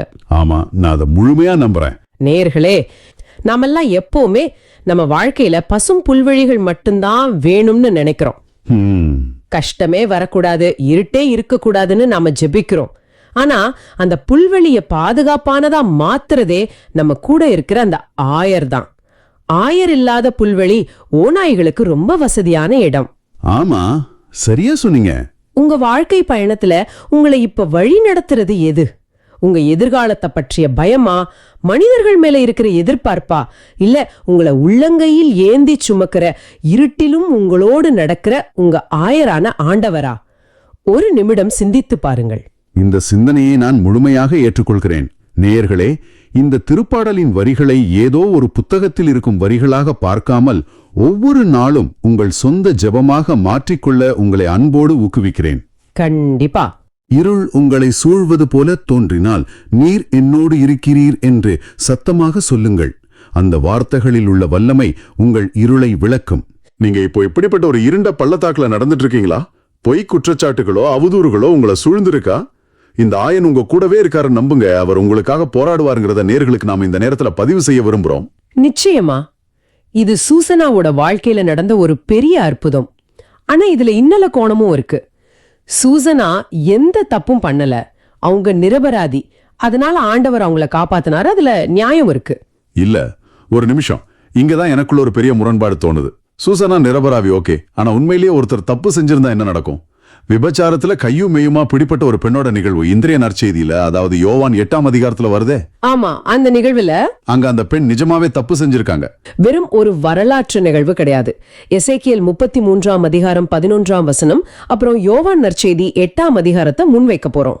நம்ம மிஷன் என்னன்னா, தண்டனைக்கும் மன்னிப்புக்கும் இடையில் உள்ள அந்த மெல்லிய கோட்டை இயேசு எப்படி கையாண்டார், இதை இன்றைய நவீன வாழ்க்கையோட சவால்களுக்கு எப்படி பொருத்தி பார்க்கறதுன்னு கண்டுபிடிக்கிறது தான். ரொம்ப முக்கியமான ஒரு தேடல் இது.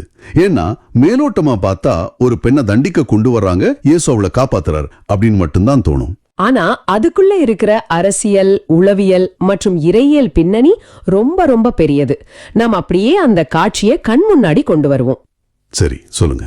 இயேசு ஒலிவ மலையிலிருந்து திரும்பி வந்து கோவிலில் அமர்ந்து மக்களுக்கு கற்பித்துக் கொண்டிருக்கிறார். அப்போ மறைநூல் அறிஞர்களும் பரிசேயரும் ஒரு பெண்ணை இழுத்துட்டு வராங்க. அவளை விபச்சாரத்துல பிடிபட்டவள்னு சொல்லி நடுவே நிறுத்துறாங்க. எனக்கு குறிப்புகளை படிக்கும்போது உடனே தோணுனது இன்றைய காலத்து சோஷியல் மீடியா கேன்சல் கல்ச்சர் தான். என்னன்னா, இன்னைக்கு ஆன்லைன்ல யாராவது ஒரு தப்பு பண்ணிட்டா உடனே 100 பேர் 1000 பேர் சேர்ந்து அவங்கள ஒரு ரவுண்டு கட்டுவாங்க. ஆமா, அவங்க தரப்பு நியாயத்தை கேட்கவோ அவங்கள திருத்தவோ யாருக்கும் அக்கறை இருக்காது. சரியா சொன்னீங்க. அவங்கள அழிச்சிடணுங்கிற ஒரு வன்முறை மனநிலை தான் அங்க இருக்கும். அதே போன்ற ஒரு கும்பல் மனநிலை தான் அந்த மறைநூல் அறிஞர்கள் கிட்டயும் இருந்துச்சு. அந்த ஒப்பீடு ரொம்ப தச்சிதமா இருக்கு. ஆனா ஒரு சாதாரண மனுஷனா யோசிச்சு பாருங்க, அந்த மறைநூல் அறிஞர்களுக்கு நிஜமாவே திருச்சட்டத்தின் மேல ஒரு வைராக்கியம் இருந்திருக்காதா? அவங்க பார்வையில அந்த பெண் தப்பு செஞ்சவ தானே? அது நியாயமான கேள்விதான். ஆனா அவங்களுக்கு உண்மையிலேயே நீதியின் மேலோ அல்லது திருச்சட்டத்தின் மேலோ அக்கறை இல்லைன்னு தான் நான் நினைக்கிறேன். ஏன் சொல்றீங்க? அவங்க திருச்சட்டத்தை தானே மேற்கோள் காட்டுறாங்க. ஏன்னா நான் குறிப்புகளை ஆழமா படிக்கும்போது ஒரு பெரிய ஓட்ட அந்த நிகழ்வுல இருக்கிறத கவனிச்சேன். லேவியர் புத்தகத்துல மோசே கொடுத்த சட்டம் ரொம்ப தெளிவா சொல்லுது, இருவருமே கொல்லப்பட வேண்டும் அப்படின்னு. லேவியர் 20ஆம் அதிகாரத்துல அப்படிதான் இருக்கு. ஆமா. அப்போ அந்த பெண்ணோட தப்பு செஞ்ச அந்த ஆண் எங்கே? அவனை ஏன் அவங்க பிடிச்சிட்டு வரல? அருமையான பாயிண்ட். இதுதான் அவங்களோட போலித்தனத்தை அப்பட்டமா காட்டுது. அந்த ஆண் தப்பித்து ஓட அனுமதிக்கப்பட்டிருக்கலாம். அல்லது ஒருவேளை அவனும் இந்த சதி திட்டத்துல ஒரு ஆளா கூட இருந்திருக்கலாம் இல்லையா? கண்டிப்பா வாய்ப்பு இருக்கு. ஆக அவங்களுக்கு நீதியை நிலைநாட்டுங்கிறது நோக்கமே இல்லை. அந்த பெண்ணை ஒரு பகடைக்காயாக பயன்படுத்தினாங்க. ஏன்னா இது அந்த பெண்ணுக்கு வைக்கப்பட்ட பொறி கிடையாது, இயேசுவுக்கு வைக்கப்பட்ட ஒரு மிகப்பெரிய அரசியல் மற்றும் சட்டப்பூர்வமான பொறி. உண்மைதான். இயேசுவை எப்படியாவது மாட்டி விடணும்னு அவங்க போட்ட திட்டம். அது எவ்வளவு பெரிய வலையா விரிக்கப்பட்டுச்சுன்னு நேர்களுக்கு கொஞ்சம் விளக்குங்களேன். அதாவது அவங்க இயேசு கிட்ட மோசே நமக்கு கொடுத்த திருச்சட்டத்தின்படி இவளை கல்லால் எறிந்து கொல்ல வேண்டும், நீர் என்ன சொல்கிறீர் அப்படின்னு கேக்குறாங்க. இது ரொம்ப தந்திரமான கேள்வி. ஒருவேளை இயேசு ஆமாம் திருச்சட்டத்தின்படி கல்லால் எறிந்து கொல்லுங்கள் அப்படின்னு சொல்லியிருந்தா என்ன இருக்கும்? ரோமானிய சட்டத்தை அவர் மீறியவர் ஆவார். ஏன்னா மரண தண்டனை கொடுக்கிற அதிகாரம் அப்போ ரோமானியர்கள் கிட்ட மட்டும்தான் இருந்துச்சு இல்லையா? ஜூஸ் கிளாடி, அதாவது வாலின் அதிகாரம் ரோமானியர்களுக்கு மட்டுமே அப்போ இருந்துச்சு. யூதர்களிடமிருந்து அந்த அதிகாரம் பறிக்கப்பட்டிருந்தது. ஓ, அப்போ இயேசு கல்லெறிய சொன்னால் அவர் ரோமானிய அரசுக்கு எதிராக மக்களை தூண்டும் ஒரு கிளர்ச்சியாளர்னு முத்திர குத்திருப்பாங்க. ஆமா, அவரை ரோமானியர்களை விட்டு கைது செய்ய வச்சிருப்பாங்க. அது மட்டும் இல்லாம பாவிகள் மேல் இரக்கம் கொண்டவர்னு மக்கள் மத்தியில இயேசுக்கு இருந்த அந்த அன்பான பிம்பமும் சுக்குநூறா உடைஞ்சு போயிருக்கும். அப்போ இவரும் மத்தவங்க மாதிரி இரக்கம் இல்லாத சட்டத்தை மட்டும் பேசுற ஒரு சாதாரண போதகர் தான் அப்படின்னு மக்கள் நினைச்சிருப்பாங்க. சரி, ஒருவேளை இயேசு பாவம் அவளை விட்டு விடுங்கள் அப்படின்னு சொல்லியிருந்தா என்ன இருக்கும்? உடனே அவங்க, பார்த்தீர்களா, இவன் மோசே கொடுத்த திருச்சட்டத்தை மீறுகிறான், இறைவனுக்கு எதிரானவன், இவன் ஒரு போலி போதகன் அப்படின்னு சொல்லி யூத மத சட்டத்தின்படி இயேசு மேலேயே குற்றம் சுமத்திருப்பாங்க. எப்படி பார்த்தாலும் இயேசு மாட்டிக்கணும். ஒன்னு ரோமானிய சட்டம், இன்னொன்னு யூத சட்டம். இது ஒரு செய் அல்லது செத்துமடி அப்படிங்கிற மாதிரியான இக்கட்டான சூழ்நிலை. இதை யோசிக்கும் போதே நமக்கு மூச்சு முட்டுது. ஒரு பெரிய கூட்டம், கைகள்ல கற்கள், ஆக்ரோஷமான கூச்சல். இப்போ எல்லோரோட கண்களும் இயேசு மேலதான் இருக்கு. ஆனா இங்கதான் திருவிவிலியத்துல ஒரு மாபெரும் ஆச்சரியம் நடக்குது. இயேசு உடனே எந்த பதிலும் சொல்லல, எந்த பதற்றமும் அடையல. அமைதியா குனிந்து விரலால் தரையில் எழுதி கொண்டிருந்தார்னு வாசகம் சொல்லுது. என்ன பொறுத்த வரைக்கும் அந்த இடத்துல அவர் கையாண்ட அந்த அமைதி வன்முறைக்கு எதிரான ஒரு மிகப்பெரிய ஆயுதம். 100க்கு 100 உண்மை. ஒரு கூட்டம் வெறியோட கத்திக்கிட்டு இருக்கும்போது நாமளும் திருப்பி கத்துனா சண்டை இன்னும் பெருசாகும். நாம அமைதியா இருக்கிறதே பல நேரங்கள்ல ஒரு அபாரமான பதிலடியா இருக்கும் நேர்களே. அதனாலதான் இயேசு அவங்க கண்ணை பார்த்து பேசாம தரைய குனிஞ்சு பார்த்தார். அவங்களோட வன்முறையை தூண்டும் அந்த ஆக்ரோஷத்துக்கு அவர் எந்த பதிலும் கொடுக்கல. இது கூட்டத்தோட கவனத்தை சிதறடிக்கிற ஒரு உளவியல் யுக்தி இல்லையா? ஆமா, ஆனா அவர் தரையில என்ன எழுதியிருப்பாருன்னு எப்பவும் ஒரு பெரிய விவாதம் நடக்கும்ல. அத பத்தி நான் நிறைய குறிப்புகள் தேடினேன். நான் படிச்ச குறிப்புகள்ல ஒரு சுவாரஸ்யமான விஷயம் கவனிச்சேன். அதாவது இயேசு சும்மா கிறுக்கல. ஓ அப்படியா?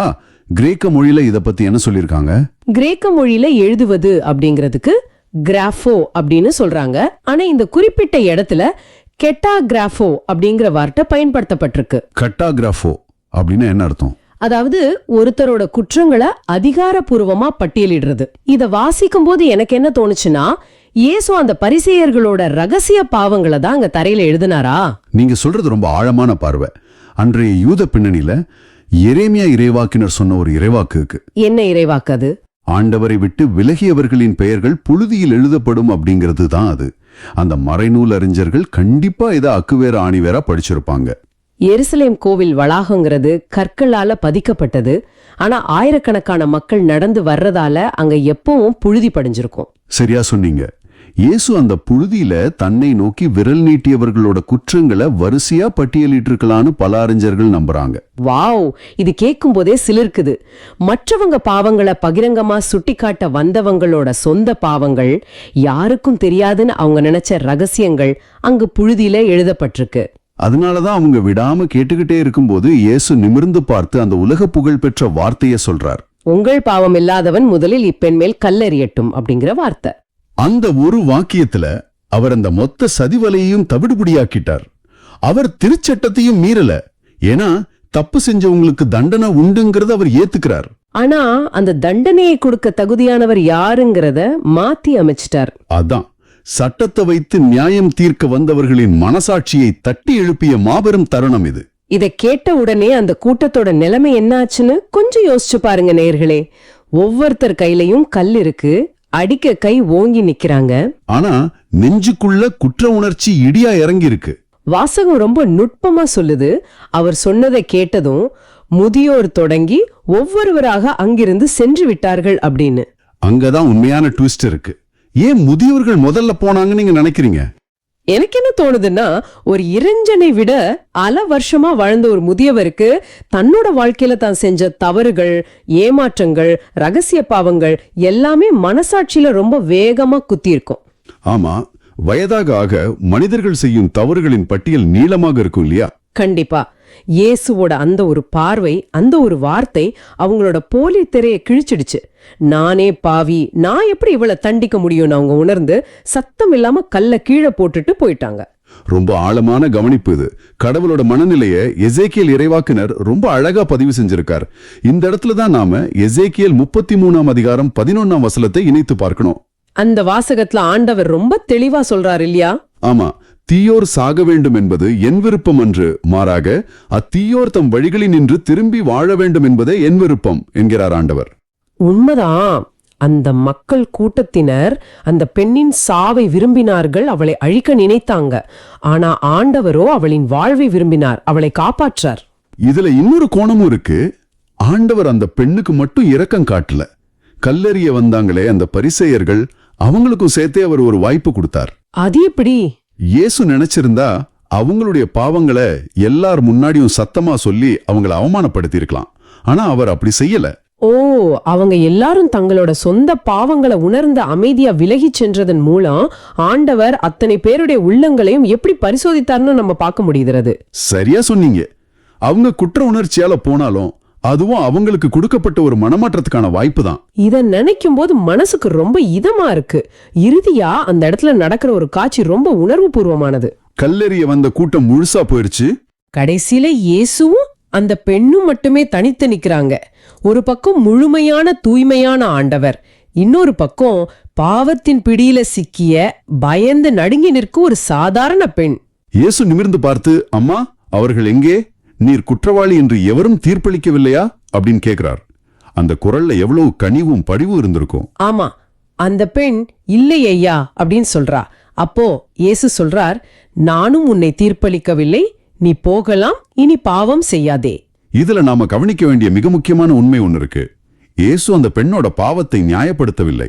பரவாயில்லமா, இது ஒரு தப்பே இல்ல அப்படின்னு அவர் சொல்லல. ஆமா, பாவம் செஞ்சது உண்மைதான். ஆனா அந்த பாவியான பெண்ணுக்கு நிலைவாழ்வுக்கான ஒரு புதிய வாய்ப்பை கொடுக்கிறார். அதாவது தண்டனை அல்ல, மன்னிப்பே புது வாழ்வின் தொடக்கம் என்பதை இயேசு நிரூபிக்கிறார். நேரே, இதை எப்படி நாம் இன்றைய வாழ்க்கையோடு பொருத்தி பார்க்கலாம்? இன்னைக்கு நம்மளை பார்த்து பலரும் கேட்கிற கேள்வி, நான் நிறைய தப்பு பண்ணிட்டேன், எனக்கு மன்னிப்பே கிடையாதா, ஆண்டவர் என்ன தண்டிப்பாரா அப்படிங்கிறது தானே. நிச்சயமா. பலரும் தாங்கள் செய்த தவறுகளுக்காக, ரகசிய பாவங்களுக்காக ஒரு பெரிய குற்ற உணர்ச்சியில் சிக்கி தவிக்கிறாங்க. எப்போ ஆண்டவர் நம்ம தலையில இடியை இறக்குவார்னு பயந்துகிட்டே வாழ்றாங்க. ஆனா அவங்களுக்கு நாம சொல்றது இதுதான், ஆண்டவர் நம்மை கையில் கல்லோடு தண்டிக்க காத்து கொண்டிருக்கவில்லை, நாம் திரிந்து வாழவே அவர் விரும்புகிறார். அவர் எசேக்கியேல் இறைவாக்கினர் வழியா சொன்னது போல, நாம் சாக வேண்டும் என்பது அவர் விருப்பம் அல்ல, நாம் திரும்பி வாழ வேண்டும் என்பதே அவர் விருப்பம். எவ்வளவு பெரிய ஆறுதலான வார்த்தைகள் இது. நானும் உன்னை தீர்ப்பளிக்கவில்லை என்று இயேசு சொல்லும்போது நம்முடைய கடந்த காலத்தை அவர் அழிக்கிறார். இனி பாவம் செய்யாதே என்று சொல்லும்போது நம்முடைய எதிர்காலத்திற்கான ஒரு புதிய பாதையை காட்டுகிறார். இரக்கமும் நீதியும் ஒரே இடத்தில் சந்திக்கும் புள்ளிதான் இது. ரொம்ப அழகாக சொன்னீங்க. நம்முடைய பாவங்கள் எவ்வளவு பெரியதாக இருந்தாலும் அதைவிட ஆண்டவருடைய இரக்கம் மிக பெரியது. ஆனால் அந்த இரக்கம் நம்மை ஒரு பொறுப்புக்கு உள்ளாக்குகிறது. உண்மைதான். இனி பாவம் செய்யாதே என்ற வார்த்தை நம்முடைய வாழ்க்கை முறையை மாற்றி அமைக்க கொடுக்கப்பட்ட ஒரு அழைப்பு. நாம் பெற்ற மன்னிப்பு மற்றவர்களையும் மன்னிக்க நம்மை தூண்ட வேண்டும். இயேசு தரையில் எழுதியது என்னவோ அந்த பரிசேயர்களோட ரகசிய பாவங்களை தான். ஆனா அதை கல்லில் செதுக்காம காற்றில் பறந்து விடும் புழுதியில் எழுதியதன் காரணம் என்னவாக இருக்கும்? இது சிந்திக்க வேண்டிய விஷயம். இதுக்கான பதில திருத்தந்தை பிரான்சிஸ் அவங்களோட வார்த்தைகள்ல இருந்து நம்ம பார்க்கலாம். அவர் ரொம்ப அழகா சொல்றார், பரிசேயர்கள் திருவிவிலியத்தை ஒருவரை கண்டனம் செய்ய பயன்படுத்தினாங்க. ஆனா கடவுளின் வார்த்தையாகவே வந்த இயேசுவோ அந்த பெண்ணை மீட்டெடுக்கிறார். அதாவது அந்த பெண்ணுக்கு மறுவாழ்வு தர்றார். கண்டிப்பா.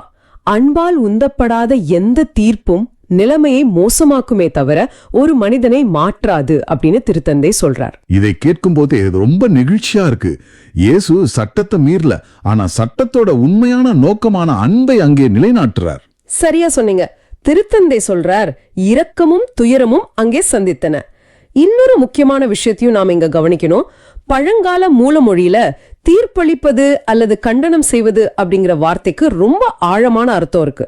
அதாவது ஒருவரை நிரந்தரமாக அழிவுக்கு ஒப்பு கொடுப்பது, அவங்களுக்கு இனி மீட்சியே இல்ல அப்படின்னு முத்திர குத்துவது. அது ரொம்ப கடுமையான ஒரு தண்டனை இல்லையா? ஆமா. ஆனா இயேசுவின் இரக்கம் என்ன செய்யுதுன்னா, அழிவுக்கு பதிலா ஒரு புதிய வாழ்வு தொடங்கும் வாய்ப்பு தருது. எசேக்கியேல் புத்தகத்துல சொல்லியிருக்கிற மாதிரி, பாவி சாவதை ஆண்டவர் விரும்புவதில்லை, அவர்கள் மனம் திரும்புவதே விரும்புகிறார். இது ஒரு மிகப்பெரிய நம்பிக்கை தரும் வார்த்தை. ஆண்டவரோட அகராதியில மீட்க முடியாதவர் அப்படிங்கிற வார்த்தையே கிடையாது. நாம் தான் பல நேரங்களில் மன்னிப்பு கேட்பதில் சோர்வடைகிறோம், ஆனா அவர் மன்னிப்பதில் சோர்வடைவதே இல்லை. எவ்வளவு ஆழமான ஒரு உண்மை இது. அவர் மன்னிப்பதில் சோர்வடைவதில்லை. இதை நம்ம கொஞ்சம் ஆழமா பிரித்து பார்க்கலாம். அந்த பெண் தப்பு செஞ்சவதான், இயேசுவும் அதை மறுக்கல. அதனாலதான் இனி பாவம் செய்யாத அப்படின்னு ஒரு எச்சரிக்கையோட அவளை அனுப்புறாரு. ஆனா அவளை அழிச்சு ஒழிக்க நினைக்கல, அவளுக்கு ஒரு இரண்டாவது வாய்ப்பு கொடுக்கிறாரு. ஆமா, ஒரு புது தொடக்கத்தை உருவாக்குறாரு. இது நம்ம அன்றாட வாழ்க்கைக்கு, குறிப்பா இன்றைய நவீன உலகத்துக்கு எவ்வளவு பொருத்தமா இருக்கு பாருங்க. இன்னைக்கு நாம எல்லாருமே ஒரு விதத்துல அந்த பரிசேயர்கள் மாதிரி தான் நடந்துக்கிறோம். நீங்க கொஞ்சம் யோசிச்சு பாருங்க. கடைசியா எப்போ இணையத்துல, அதாவது சோசியல் மீடியால ஒருத்தரை பத்தி முழுசா விசாரிக்காம கமெண்ட் செக்ஷன்ல திட்டி தீர்த்தீங்க? அது ஒரு மிக முக்கியமான சமூக பிரச்சனை. அதை இன்னும் கொஞ்சம் விளக்கமா சொல்லுங்களேன். இப்போ இணையத்தை யாராவது ஒரு தப்பு பண்ணிட்டாங்க, இல்ல ஒரு சர்ச்சையில மாட்டிக்கிட்டாங்க அப்படின்னா நாம உடனே அவங்கள நியாயம் தீர்க்க ஆரம்பிச்சிடுறோம். உண்மையிலே என்ன நடந்துச்சு, அதோட பின்னணி என்ன, அவங்க எந்த சூழ்நிலையில் அதை செஞ்சாங்க அப்படின்னு எதையுமே முழுமையா தெரிஞ்சுக்காமலேயே கையடக்க தொலைபேசியில கமெண்ட் மூலமா நாம வீசுற கற்கள் இருக்கே, அது உண்மையிலேயே அவங்கள கொல்லும் அளவுக்கு வலிமையானது. ரொம்ப கடுமையான கற்கள் அவை. ஒருத்தர் அழிச்சு ஒழிக்கணும்னு ஒட்டுமொத்த இணைய உலகமும் ஒண்ணு கூடிடுறோம். ஆனா அவங்களும் நம்மள மாதிரி பலவீனமான தவறுகள் செய்யக்கூடிய மனிதர்கள் தான் அப்படிங்கறத நம்ம வசதியா மறந்துடுறோம். நாம செஞ்ச தப்புகள் வெளியே தெரியல, அவங்க செஞ்சது தெரிஞ்சிடுச்சு, அவ்வளவுதான் வித்தியாசம். ரொம்ப சிந்திக்க வேண்டிய ஒரு ஒப்பீடு இது. நம்ம கையிலயும் கண்டுக்கு தெரியாத கற்கள் இருக்கு. இங்க மறுபடியும் திருத்தந்தையின் வார்த்தைகளை நான் நினைவூட்ட விரும்புறேன். இயேசுவால் மன்னிக்கப்பட்ட அந்த பெண் தன்னை தீர்ப்பிட்டவர்களை பழிவாங்க நினைச்சிருக்கலாம், ஆனா அவங்க அப்படி செஞ்சிருக்க மாட்டாங்க. ஆமா, ஏன்னா அவங்க இரக்கத்தை அனுபவிச்சுட்டாங்க. சரியா சொன்னீங்க. நாமும் ஆண்டவரால் பலமுறை பல பலவீனங்களுக்காக மன்னிக்கப்பட்டவர்கள் தான். அதனால மற்றவர்களை தீர்ப்பிப்பதை, கண்டனம் செய்வதை விட்டுவிட்டு நாம் ஒப்புரவின் சாட்சிகளாக மாற வேண்டும். ஒரு தப்பு செஞ்சவங்களை எப்படி மீட்டெடுக்கலாம், அவங்களை எப்படி நல்வழிப்படுத்தலாம் அப்படின்னு யோசிக்கணுமே தவிர அவங்களை எப்படி நிரந்தரமா அழிக்கலாம் அப்படின்னு யோசிக்க கூடாது. அப்போ இந்த ரெண்டு நிகழ்வுகளும் நமக்கு உணர்த்துற பாடம் ரொம்ப தெளிவா இருக்கு. சூசன்னாவின் நிகழ்வு மூலமா ஒரு நிரபராதி இருந்த பள்ளத்தாக்குல நடந்தாலும் ஆண்டவர் தன்னோட கோலையும் நெடுங்களையும் கொண்டு அவங்களுக்கு பாதுகாப்பா இருக்காருன்னு பார்த்தோம். ஆமாம். நெச்செய்தி மூலமா உண்மையிலே தப்பு செஞ்சிருந்தாலும் அவங்க மனம் திரும்ப நினைக்கும் போது ஆண்டவர் அவங்களுக்கு இரக்கத்தின் வாய்ப்பு தர்றாருன்னு பார்த்தோம். இதுல இருந்து நம்ம கத்துக்க வேண்டியது ஒன்னே ஒண்ணுதான். தீர்ப்பு வழங்குவதும் நீதி வழங்குவதும் ஆண்டவரின் வேலை. ஆனா அன்பு செய்வதும் தவறு செய்பவர்களை மீட்டெடுப்பதும் நம்முடைய வேலை. மிகச்சரியாக தொகுத்து சொல்லிட்டீங்க. கடவுள் ஒரு மனிதனுக்கு இரண்டாவது வாய்ப்பு கொடுக்க எப்பவுமே தயாரா இருக்காரு. அந்த மன்னிப்பு அந்த பெண்ணோட வாழ்க்கையை முற்றிலுமாக மாற்றி அவளை ஒரு புதிய மனுஷையா உருவாக்கி இருக்கோம். நாமளும் அந்த இரக்கத்தின் கருவிகளா இந்த சமூகத்துல செயல்பட அழைக்கப்படுகிறோம். நிறைவாக நேர்களே, ஒரு நிமிஷம் உங்களை நீங்களே கேட்டுக்கோங்க. ஆண்டவர் நம்மை புதுப்பிக்கிறவர். அடுத்தவங்க குறைகளை கண்டுபிடிக்கிறத விட்டுட்டு முதல்ல நம்ம உள்ளத்தை பரிசோதிக்கணும். நம் கைகளில் இருக்கும் அந்த கற்களை கீழே போட்டுவிட்டு இரக்கத்தை காட்ட வேண்டும். வாருங்கள், இப்போது இந்த நற்செய்தியின் செய்தி நம் உள்ளங்களில் ஆழமாக பதியவும், நாம் பிறரை தீர்ப்பிடாமல் அன்பு கூறவும் ஒரு சிறு ஜெபத்தை ஏறெடுப்போம். இப்போது நாம் இணைந்து ஜெபிப்போம். அன்புள்ள ஆண்டவரே, எங்களை ஒருபோதும் கைவிடாத நல்ல ஆயரே, உமக்கு நன்றி. உமக்கு நன்றி ஆண்டவரே. இன்றைய வாசகத்தின் வழியே நீர் எங்களுக்கு கற்றுக் கொடுத்த மாபெரும் இரக்கத்திற்காக நன்றி. இந்த நிகழ்ச்சியை பார்த்து கொண்டிருக்கும் ஒவ்வொரு நேயருக்காகவும் நாங்கள் ஜெபிக்கிறோம். அவர்கள் எந்த இருள் சூழ் பள்ளத்தாக்கின் வழியாக இப்போது நடந்து கொண்டிருந்தாலும் நீர் என்னோடு இருக்கிறீர் என்ற தைரியம் அவர்களை நிரப்பட்டும். ஆமென். எதிரிகள் போன்ற பிரச்சனைகளுக்கு முன்பாகவே அவர்களுக்கு அமைதி என்னும் விருந்தை அளிப்பீராக. அவர்கள் வாழ்நாள் முழுவதும் பேரன்பு அவர்களை துரத்தி வந்து காக்கட்டும். நாங்கள் பல நேரங்களில் மற்றவர்கள் மேல் கல்லெறிய தயாராக இருக்கிறோம். ஆமா மாதவரே. அந்த கடினமான இதயத்தை மாற்றி எல்லாரையும் கண் கொண்டு பார்க்கும் கிருபையை தாரும். எங்களை வாட்டி வதைக்கும் குற்ற உணர்ச்சிகளிலிருந்து எங்களை விடுவித்து, இனி பாவம் செய்யாதே என்ற புது வாழ்வின் பாதையில் நாங்கள் நடக்க உமது தூய ஆவியின் துணையை அருளும். ஆண்டவரே, இந்த அருமையான வாசகத்திற்காகவும் இந்த உரையாடல் மூலமாக நாங்கள் பெற்றுக்கொண்ட செய்திக்காகவும் உமக்கு நன்றி கூறுகிறோம். நேயர்களின் அன்றாட சவால்களில் நீரே அவர்களின் நல்ல ஆயராக இருந்து அவர்களை பசும் புல்வெளிகளுக்கும் அமைதியான நீர்நிலைகளுக்கும் வழிநடத்த வேண்டும் என்று மன்றாடுகிறோம். ஆமீன். ஆமென். இந்த ஆழமான பார்வை உங்களுக்கு பயனுள்ளதாக இருக்குதுன்னு நினைச்சா மத்தவங்களுக்கு இந்த வீடியோவை ஷேர் பண்ணுங்க. நற்செய்தியின் தூதராக இறையாட்சியை எடுத்துரைங்க.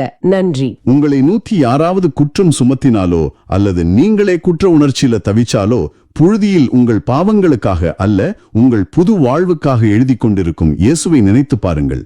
மீண்டும் நாளை சிந்திப்போம். இயேசுவுக்கே புகழ். அன்னை மரியே வாழ்க.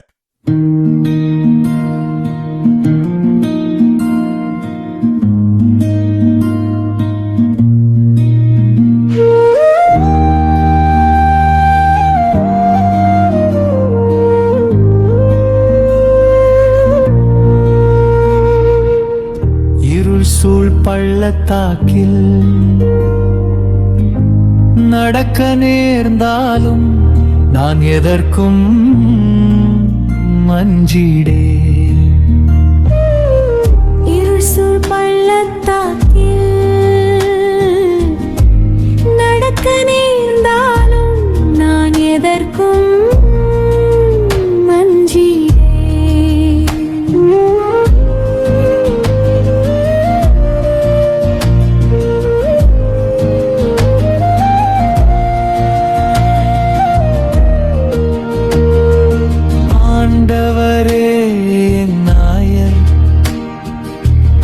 எனக்கேதும் குறையில்லை. பசும்புல்வெளி மீது என்னை அவள் இளப்பாடச் செய்வார். அமைதியான நீலைகளுக்கு என்னை அழைத்துச் செல்வார். அவர் எனக்கு புத்துயிர் அளிப்பார்.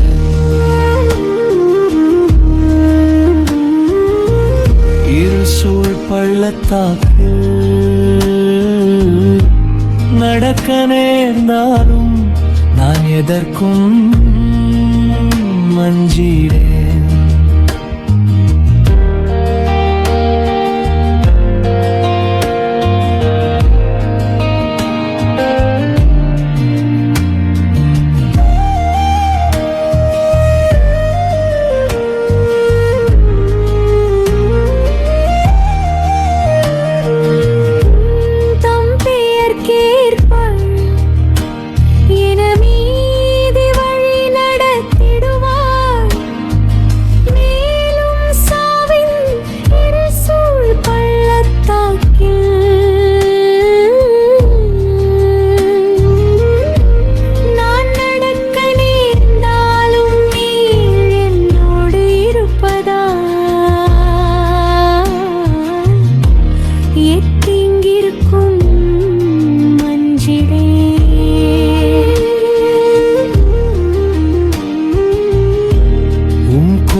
இருசூழ் பள்ளத்தாக்கில்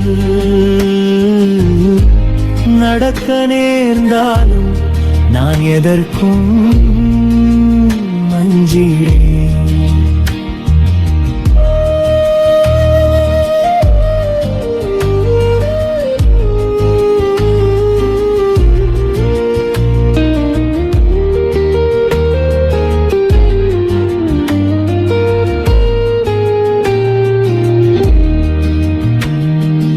என்னுடைய எதிரிகளின் கண் முன்னே எனக்கொரு விருந்தினை ஏற்பாடு செய்கின்றேன். என் தலையில் நறுமண தைலம் பூசுகின்றேன். எனது பாத்திரம் நிரம்பி வழிகின்றது. இருசூழ் பள்ளத்தாக்கில் நடக்க நேர்ந்தாலும் நான் எதற்கும் மஞ்சிடேன்.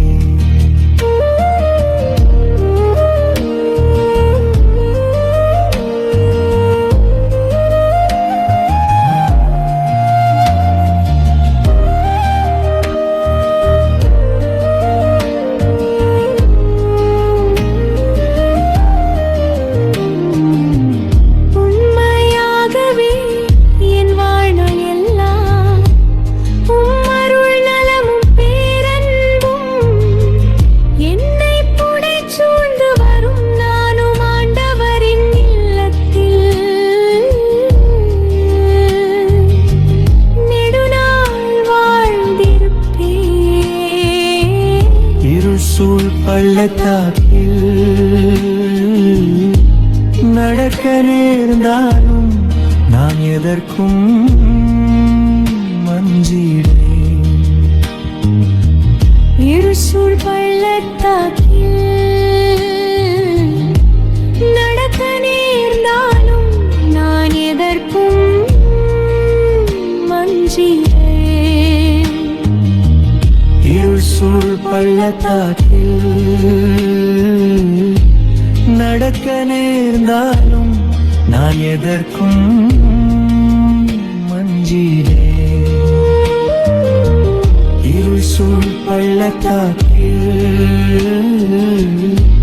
நடக்க நேர்ந்தாலும் நான் எதற்கும் மஞ்சிடேன்.